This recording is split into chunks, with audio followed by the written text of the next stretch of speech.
Eu quero trazer uma mensagem aqui hoje para mostrar como que a religião e Jesus se comporta diante de um pecador, diante de alguém que cometeu um erro. E o texto que eu quero pegar como base é João 8, verso 11, que diz o seguinte: Jesus, porém, foi ao Monte das Oliveiras e pela manhã cedo tornou para o templo, e todo o povo vinha ter com ele. E assentando-se os ensinava, e os escribas e fariseus trouxeram-lhe uma mulher apanhada em adultério. E pondo-a no meio, disseram-lhe: Mestre, esta mulher foi apanhada no próprio ato, adulterando, e na lei nos mandou Moisés que as tais sejam apedrejadas. Tu, pois, o que dizes? Isto diziam eles, tentando-o para que tivessem de que o acusar. Mas Jesus, inclinando-se, escrevia com um dedo na terra, e como insistissem, perguntando-lhe, endireitou-se e disse-lhes: Aquele que dentre vós está sem pecado, seja o primeiro que atire a pedra contra ela. E tornando-se a inclinar-se, escrevia na terra. Quando ouviram isto, retarguidos da consciência, saíram um, a começar pelos mais velhos até os últimos. Ficou só Jesus e a mulher que estava no meio. E endireitando-se Jesus, e não vendo ninguém mais do que a mulher, disse-lhe: Mulher, onde estão aqueles teus acusadores? Ninguém te condenou? E ela disse: Ninguém, Senhor. E disse-lhe Jesus: Nem eu também te condeno. Vai-te e não peques mais. Jesus estava ali próximo do templo, ensinando o Evangelho. E o que a gente percebe é que os ensinos de Jesus traziam salvação para os pecadores. Mas esse mesmo ensino que trazia um futuro para um pecador, ele era uma ameaça para os doutores da lei. Uma heresia diante daqueles que guardavam a lei. A mensagem de Jesus foi rejeitada por dois grupos específicos de pessoas: os escribas, doutores e mestres da lei, homens especializados no estudo, na explicação da lei, homens bem-sucedidos, com grande influência diante do povo, diante das pessoas. E o segundo grupo, os fariseus, os religiosos aparentes. Esses eram opositores ferrenhos do cristianismo, fanáticos, hipócritas. Eles manipulavam a lei por interesse próprio. Jesus os acusou de viver uma religiosidade de aparências. Você vai ver em Mateus 23, verso 27, ele fala: Ai de vós, escribas e fariseus hipócritas. Ele compara eles a sepulcro caiados, ou seja, bonito por fora, mas por dentro cheio de ossos de mortos e de toda imundícia.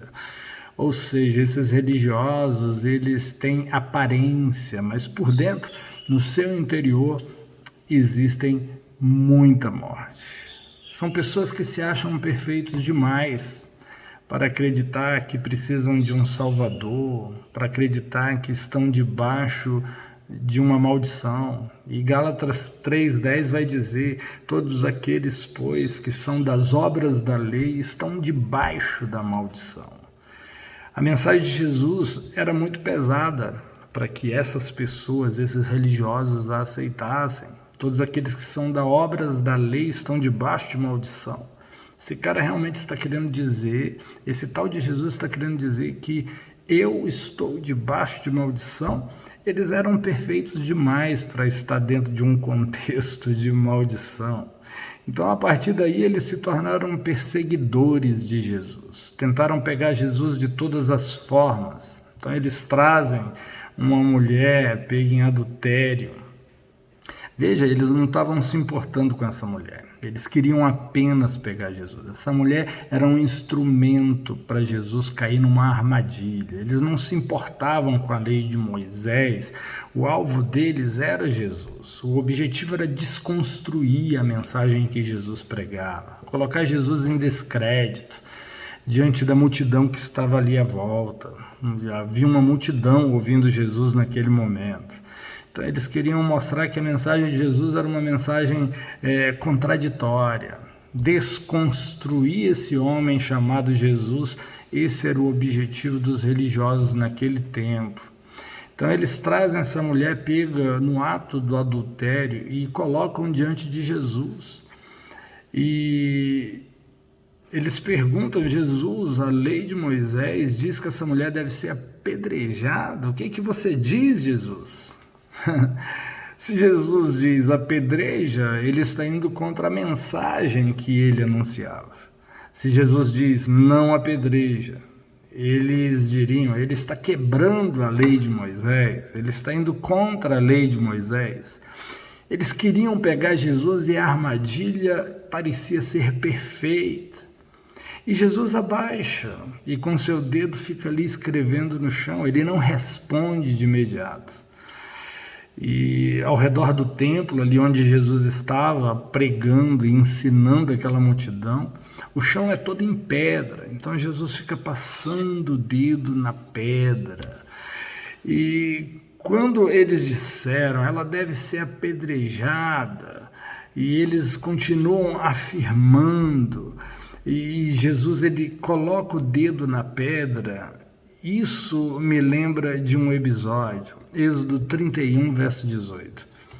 E deu a Moisés, quando acabou de falar com ele no Monte Sinai, as 2 tábuas do testemunho, tábuas de pedra escritas pelo dedo de Deus. Deus escreve a lei de Moisés com seu dedo em 2 tábuas de pedra. Jesus, ao ser questionado da lei, ele repete o gesto de Deus. Ele passa o seu dedo na pedra, ele escreve na pedra, como se dissesse para aqueles religiosos: vocês têm muita ousadia de falar sobre a lei comigo. Eu sou o autor da lei. Eu sou aquele que escreveu a lei no Monte Sinai. E já que vocês se importam tanto com a lei, eu vou lhes dar a pureza da lei. Aquele que entre vós não tiver pecado, atire a primeira pedra nessa mulher. Com essa afirmação, Jesus não quebra a lei e nem contradiz a mensagem que ele ensinava à multidão. Jesus usa a lei contra os religiosos e protege aquela mulher.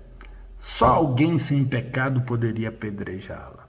E o único que não tinha pecado ali era Jesus. Todos os outros pecaram e estavam debaixo de maldição e precisavam de um Salvador. Jesus poderia apedrejá-la, mas não fez. Os fariseus e os escribas, eles queriam, mas não puderam. Os fariseus e os escribas usaram a lei para condenar aquela mulher.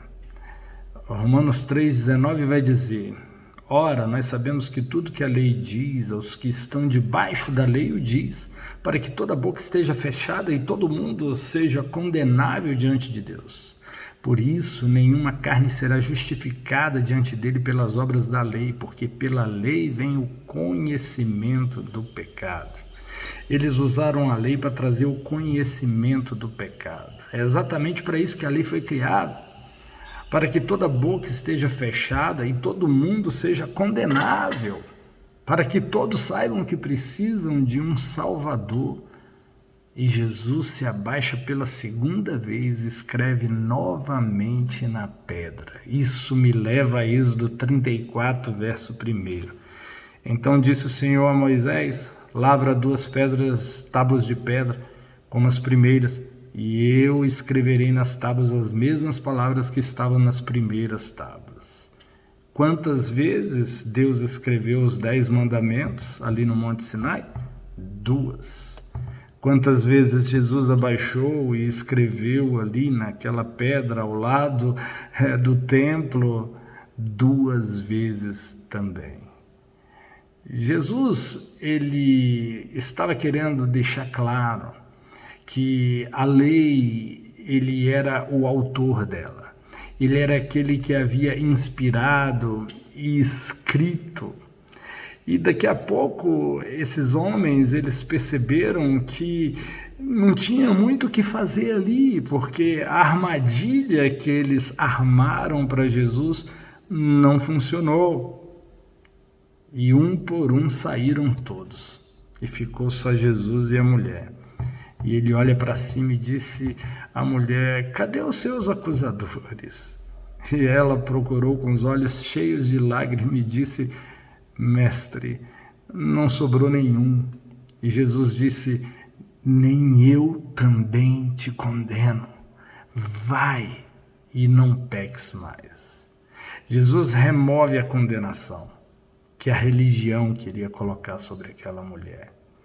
Jesus veio tirar o pecado do mundo, não condenar o mundo. A religião, ela quer condenar o mundo. Ela não quer tirar o pecado do mundo. Ela faz um trabalho diferente daquilo que Jesus veio fazer. Em Romanos 8, verso 1 vai dizer: portanto, agora nenhuma condenação há para os que estão em Cristo Jesus, que não andam segundo a carne, mas segundo o Espírito. Foi isso que ele afirmou para aquela mulher: mulher, não há condenação mais sobre ti. A partir de agora você não anda mais segundo a carne. A partir de agora você anda segundo o Espírito. Essa mulher não só foi perdoada, mas liberta do pecado e da morte. No verso 2 de Romanos 8 vai dizer: porque a lei do Espírito de vida em Cristo Jesus me livrou da lei do pecado e da morte. Aquela mulher foi livrada não só da morte, mas também da condenação, do pecado, da acusação. Os religiosos estão dizendo para essa mulher e para todos nós: vocês têm uma dívida, vocês têm um débito, vocês devem alguma coisa. E Jesus está dizendo: eu paguei o preço pelo pecado de vocês. Vai e não peques mais. Ou seja, eu não te condeno. Mulher, eu não estou aqui para te condenar. Jesus fez o contrário. Eu não te condeno e não peques mais. Percebe que a religião vai dizer: ei, seja perfeito para entrar na presença de Deus.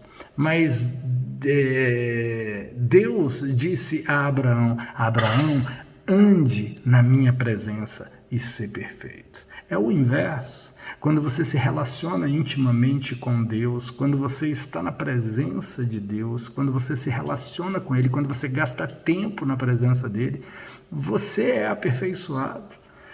A perfeição, o limpar, o purificar não vem do homem, procede de Deus, do Pai das luzes. Pela graça sois salvos, isso não vem de vós, é dom de Deus. Jesus livrou aquela mulher da lei do pecado e da morte. Os doutores da lei acusaram a mulher de pecado e ela teria que morrer. Jesus não só livra a mulher da morte, como também limpa os pecados dela. Ela foi justificada pelas suas próprias obras? O que aquela mulher fez para ser perdoada? O que aquela mulher fez para ser justificada por Jesus? Quem poderia acusar essa mulher se o próprio Deus estava justificando? Os religiosos? Os fariseus? De forma alguma. Quem tentará acusação contra os escolhidos de Deus? É Deus quem os justifica. Jesus não imputa pecado à mulher. Ele a livra da morte e também do seu passado. Não há justificação na lei, só há justificação na graça, só há justificação em Cristo. Por isso, nenhuma carne será justificada diante dele pelas obras da lei, porque pela lei vem o conhecimento do pecado. Romanos 3, verso 20. Ser justificado por Deus em Cristo tira a ação do diabo de te manter condenado, de te manter preso. A acusação da religião, dos religiosos. O diabo não pode mexer na justificação que vem de Deus, porque ela procede da obra de Cristo e não da obra do homem. É uma obra perfeita, é uma quitação do débito totalmente perfeita. Ele pode mexer na justificação que vem das obras da lei, mas ele não pode mexer na justificação que vem através do Filho de Deus na cruz do Calvário. Aquela mulher, ela mudou a vida dela, porque Jesus devolve a ela uma possibilidade de escrever uma nova história. Não permita que a religião coloque um peso sobre as suas costas, uma carga que você não pode carregar. Você é livre em Cristo Jesus e você recebe o Espírito Santo para poder vencer todas as batalhas e todos os desafios que se colocarem diante de você. Jesus é a sua vitória, Jesus é a sua santidade, Jesus é a sua salvação, Jesus é tudo que você precisa.